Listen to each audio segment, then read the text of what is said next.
La serie Los Bridgerton ha puesto de moda la época de la regencia británica, con sus bailes deslumbrantes, sus vestidos que son auténticas obras de arte, esos grandes salones donde celebran tantísimas reuniones que parecen que no tienen fin y casas que son auténticos palacios. Nos hacen ver una parte deslumbrante de la regencia y si bien es verdad que fue una época de un florecimiento cultural y artístico muy destacado, esta no fue la realidad que afrontaron todas las personas que vivieron en la Gran Bretaña de la regencia. Y es que para ser más concretos, en los últimos episodios que se han estrenado de la serie, los 4 primeros episodios de la temporada 4, vemos un aspecto muy importante de la época y que en temporadas anteriores no se le ha dado ninguna importancia y que era clave para la alta sociedad, y son los trabajadores, las doncellas, los sirvientes, los criados, todas esas personas que dedicaban su vida al cuidado de estas personas de la alta sociedad para que tuvieran vidas deslumbrantes. Mientras que en la casa Bridgerton nos transmiten un ambiente de lo más apacible, todo muy respetuoso, un montón de trabajadores para hacer un montón de tareas sin sobrecarga. No es así en el caso de Sophie. Y que en el caso de Sophie vemos que solo son 3 trabajadores para llevar toda la casa. Y en el caso concreto de la protagonista, ella debe saber hacerlo todo y prácticamente lo hace todo. ¿Cuál de estas versiones es la más acertada con lo que se vivía realmente en la regencia? ¿De verdad era todo tan bonito y reluciente como se ve en la serie? Hoy hablaremos de la regencia británica, el periodo en el que se basa la serie Los Bridgerton, con todas sus luces y también sus sombras. Yo soy Maca y en este canal hablamos de curiosidades de la historia, de la mitología, leyendas, así que si te gustan estos temas pues te invito a que te suscribas y así me acompañes a curiosear. Nos situamos en el año 1811, cuando el Parlamento aprobó el Acta del Cuidado del Rey durante su enfermedad,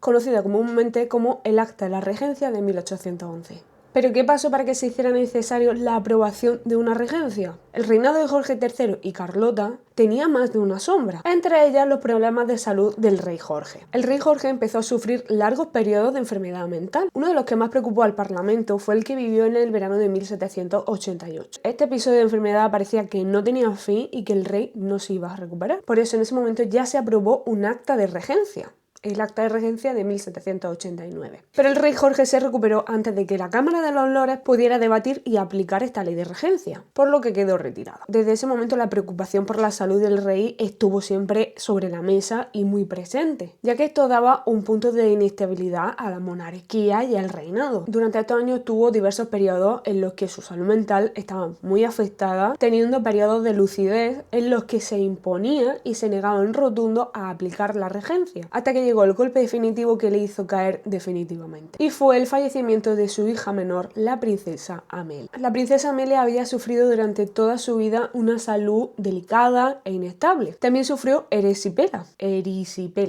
que es una enfermedad infecciosa de la piel. Esta dolencia, junto a su estado de salud delicado, hicieron que falleciera el 2 de noviembre de 1810 con solo 27 años. Esta desgracia lo sumió de lleno en la locura, incapaz de afrontar el duelo de la pérdida de su hija. Y es que el rey Jorge III no se recuperaría nunca. En la actualidad y tras muchos estudios se cree que el rey Jorge III padecía de porfiria, que es una enfermedad sanguínea de origen hereditario. Y es que hubo otros monarcas británicos que también se vieron afectados por esta enfermedad. La porfiria podía hacer que sufriera episodios de ansiedad, confusión, insomnio, alucinaciones, agitación, convulsiones y depresión. Con este cuadro médico, el rey fue incapacitado y fue destituido como jefe del Estado. El príncipe de Gales asumió el cargo de príncipe regente el 5 de febrero de 1811. Oficialmente, la regencia británica se dio entre los años 1811 y 1820, desde la aprobación del Acta de Regencia hasta la muerte del rey Jorge III, cuando el príncipe regente pasó a ser el rey Jorge IV. Pero este periodo suele verse ampliado desde los años 1795 a 1837, porque comparten tensiones sociales muy similares, además de las influencias culturales y artísticas que en esos años son muy similares. Este periodo se entiende hasta que llegó al trono la reina Victoria, en junio de 1837.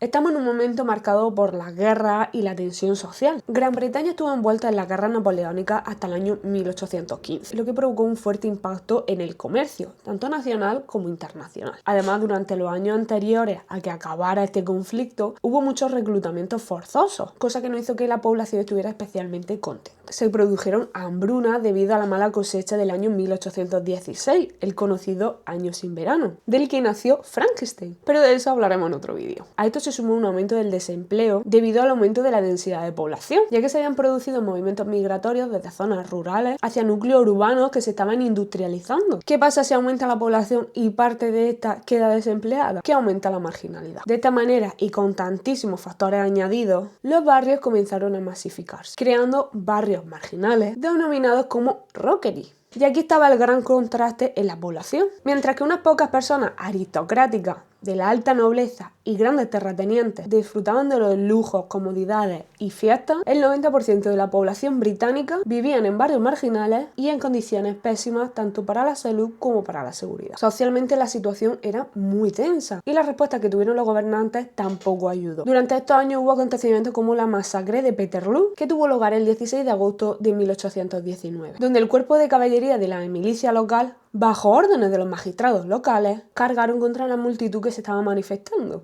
donde se calcula que habría unas 60.000 personas. Lo que parecía una manifestación pacífica, donde se pedía la reforma de la representación parlamentaria para que no solo los terratenientes ricos pudieran votar, acabó con el fallecimiento de personas, cientos de heridos, inclusive niños. Y es que en ese momento la representación parlamentaria quedaba muy lejos de ser democrática. El Parlamento británico está compuesto por la Cámara de los Lores y la Cámara de los Comunes. La Cámara de los Lores estaba compuesto por miembros hereditarios, que eran nobles. El puesto en la Cámara se heredaba de padre a hijo. Aquí no había elección. En esta Cámara también participaban los obispos de la Iglesia anglicana. La Cámara de los Comunes, en teoría, representaba al pueblo, pero estaba muy lejos de ser una verdadera representación. Es verdad que sus miembros eran elegidos, pero el sistema era muy desigual. Uno de los grandes problemas que presentaba el sistema eran los distritos electorales desproporcionados. Teníamos por un lado la Rote Borough, no sé decir esta palabra, que eran los distritos podridos. Estos eran distritos en los que había muy pocos, pero que de verdad había muy pocos votantes. Y aún así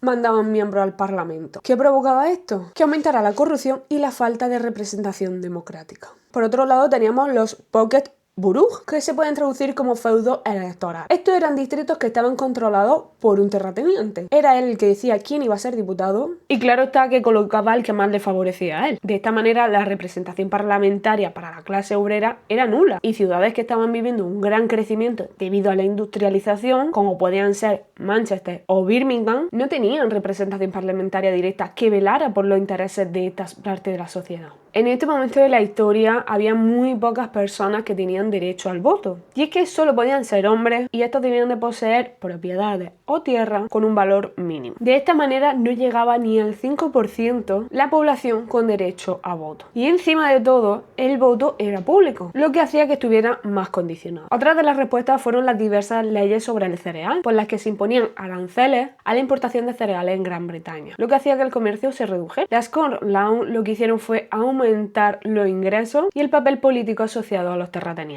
Y es que mientras que el pueblo vivía en barrios marginales, con casas hacinadas, sin alcantarillado, con los alrededores llenos de basura y excrementos, donde las enfermedades y las epidemias eran muy frecuentes, además de una mortalidad infantil muy alta, y con una esperanza de vida que no superaba los 40 años, aparte de por todas las condiciones insalubres que hayamos mencionado, el acceso a servicios médicos era muy limitado, ya que estos eran muy caros y generalmente ineficaces en la mayoría de los casos. Alrededor del 90% de la población vivía en estas condiciones, mientras que la nobleza, la aristocracia y los grandes terratenientes vivían de las rentas de sus tierras que tenía en Gran Bretaña o en las colonias, y su objetivo principal era conseguir un buen matrimonio para sus hijos, procurando buenas dotes o preparándose para recibir la mejor dote de la temporada. Pero de esto ya hablamos en el primer vídeo de este canal, donde os contaba todos los secretos acerca de la temporada londinense. Os lo dejo etiquetado por aquí por si os apetece verlo. Mientras que esta parte de la sociedad estaba preocupada por a quién casaba la niña, los jornaleros y obreros tenían jornadas que duraban entre 12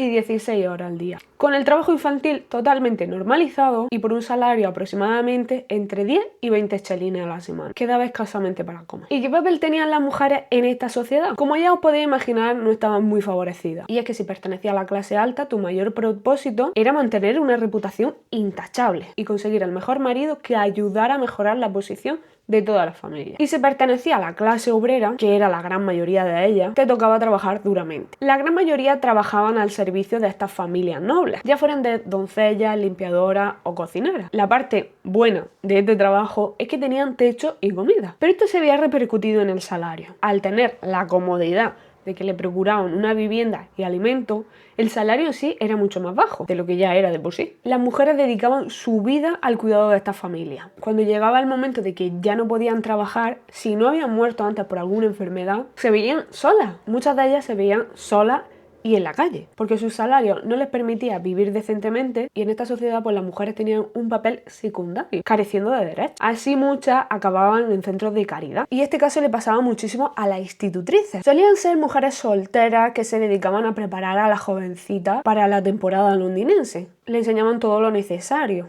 modales, posturas, cómo comportarse en la mesa, cómo hablar con un pretendiente. Iban de casa en casa preparando a estas jóvenes. Cuando llegaba el momento de que esta mujer necesitaba que alguien la cuidara, se veía sola. Acababan sus días refugiadas en pequeños centros de caridad, si tenían la suerte de encontrar alguno en el que la admitiera. Además, en esta época las mujeres se veían afectadas por la ley de la couverture. Afectaba principalmente a las mujeres casadas. Este era un principio de las common law, por la que la mujer, una vez se casaba, perdía su identidad legal. ¿Qué quiere decir esto? Que una vez que se casaba, ella dejaba de existir de manera legal y quedaba absorbida por la identidad del marido. Esto hacía que las mujeres no pudieran tener propiedades a su nombre, no podían firmar un contrato de manera independiente a su marido, sus ingresos pasaban a su marido y este tenía el derecho sobre todo a sus bienes muebles, que incluían desde un vestido hasta el correo que recibían. Y sobre todo se quedaban con sus rentas si las tenían. Uno de los casos más destacados fue el de Caroline Norton. Aunque este caso no ocurrió en la época de la regencia, sí es un buen ejemplo y una historia que nos ayuda a entender cómo era esta ley.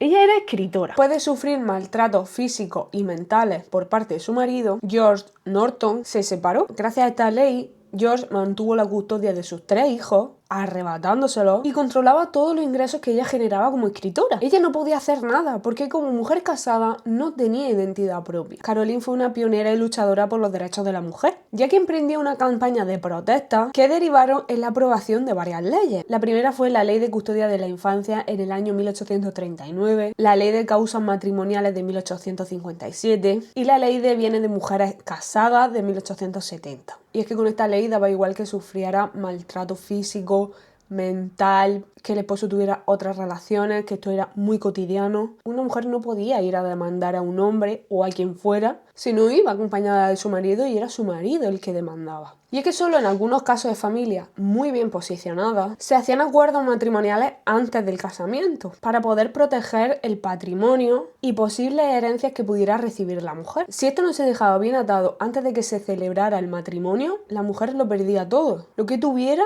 y lo que pudiera tener. Y es que esta época está marcada por una profunda sociedad de clases. La sociedad se dividía en 3 partes: la nobleza y alta nobleza, que tenían mucho poder y un papel protagonista en la sociedad, participando de la política y llevando un nivel de vida muy superior al resto de la población, gozando de grandes comodidades y lujos. Luego estaba la clase media, en pleno crecimiento. Este grupo de la sociedad eran profesionales destacados como podían ser grandes comerciantes, médicos, abogados, que gracias a sus profesiones habían alcanzado un poder adquisitivo más alto. Esta parte de la sociedad intentaba por todos los medios posibles imitar el estilo de vida de la alta sociedad. Y por último estaba la clase obrera. Era el grupo mayoritario de la población y estaba compuesto por trabajadores industriales, sirvientes y pobres. Las condiciones de vida de esta parte de la sociedad eran muy duras, como ya os he mencionado antes. En la educación encontramos también grandes diferencias. Y es que mientras que la clase alta mandaba a sus hijos a colegios elitistas como podían ser Eton, donde estudiaban historia, latín, griego, francés y arte, a estos niños se les preparaba para que cumplieran un papel dentro de la nobleza y si acaso participar en la vida política. Mientras tanto, los niños de la clase trabajadora, los que tenían suerte de poder ir a una escuela, lo hacían durante poco tiempo y les enseñaban a trabajar, básicamente. Les daban lecciones sobre comercio o sobre algún oficio para que pudieran ganarse la vida. La tasa de analfabetismo en esta época era desbordante. Había instituciones eclesiásticas que daban clases gratuitas a los niños de las familias pobres con la intención de que recibieran alguna enseñanza. Pero si bien es verdad que esto duraba muy poco porque los niños tenían que ponerse a trabajar prontísimo para poder sobrevivir porque las familias vivían asfixiadas. ¿Y qué hacía el príncipe regente frente a toda esta situación? Ser un mecenas del arte y la arquitectura. El príncipe regente ya tenía una fama extravagante antes de asumir el papel de jefe del Estado. Y las decisiones que fue tomando durante la regencia no ayudaron mucho a que la población lo viera con buenos ojos. Durante este periodo ordenó la construcción y renovación del exótico Royal Pavilion, una residencia real en Brixton. Lo mandó construir como retiro a las orillas del mar, ya que el príncipe había visitado en diversas ocasiones este lugar como recomendación médica, ya que al parecer se creía que el agua del mar le venía bien para su dolencia de gota. También mandó reformar Carlton House, que era una mansión londinense que el príncipe usó como residencia durante algunos años. También mandó convertir tierras que pertenecían a la corona en un jardín del placer. El diseño fue asignado al arquitecto John Nash, pero no fue hasta el año 1841 cuando por fin abrió al público con el nombre de Regent's Park. Y así otras tantas obras y reformas que hicieron que se gastara muchísimo dinero mientras el pueblo pasaba hambre. Si estaba en el círculo cercano del regente, te verías beneficiado de todas estas obras y reformas, ya que solía asignarle todas estas cosas a su núcleo cercano. Además debemos de mencionar el ámbito de la literatura. Y es que este periodo se superpuso con el romanticismo, este movimiento cultural que se inició a finales del siglo XVIII, como respuesta contra la ilustración y el neoclasicismo, dando prioridad a los sentimientos frente a la razón. El apogeo de este movimiento se dio alrededor de los años 1800 y 1850, coincidiendo justamente con la regencia británica. Muchos de los artistas principales de este movimiento fueron figuras destacadas de la regencia, como es el caso de Jane Austen, autora de obras como Orgullo y Prejuicio, Emma, Persuasión y otras tantas. Muchos de los estudiosos que han investigado acerca de Jane Austen sitúan como culpable de que Jane nunca quisiera casarse a leyes como la de la cobertura que hemos mencionado antes. Hiciste muy bien que nadie controlara tu obra. Pero de Jane Austen hablaremos largo y tendido en otro vídeo. Otros artistas fueron William Blake, que fue un poeta y pintor, Lord Byron, que era poeta, o Mary Shelley, que fue la autora de Frankenstein. La regencia es conocida por ser un periodo de elegancia, con grandes logros en la arquitectura y el nacimiento de grandes obras literarias que se dio a la misma vez con una necesidad muy grande de cambio social, político y económico. Y así era como vivía la sociedad esta época. Si bien es verdad que a todos nos gustan las series de época, su ambientación y estamos enamorados de los Bridgerton, no todo lo que se ve en la serie es real. No debemos quedarnos con una imagen frívola donde los sirvientes y criados viven en unas condiciones como en la casa Bridgerton. Eso no era lo habitual. Las personas vivían prácticamente esclavizadas, dejándose su vida para que otros se comieran un pastelito, mientras que ellos con mucho trabajo y esfuerzo conseguían llevarse un plato de gacha a la boca. Podríamos estar horas hablando de la regencia, pero este vídeo lo voy a dejar aquí porque quería hacer un recorrido por las condiciones en las que vivía la sociedad en ese momento. Si tienes alguna información extra que añadir a este vídeo, déjala en comentarios y curioseamos entre todos. Déjame en ti si has llegado a este momento del vídeo porque a mí me hace mucha ilusión verlo, te lo prometo. Muchísimas gracias por ver el vídeo y acompañarme. Espero que tengas una semana muy curiosa y nos vemos en el siguiente vídeo. ¡Chao!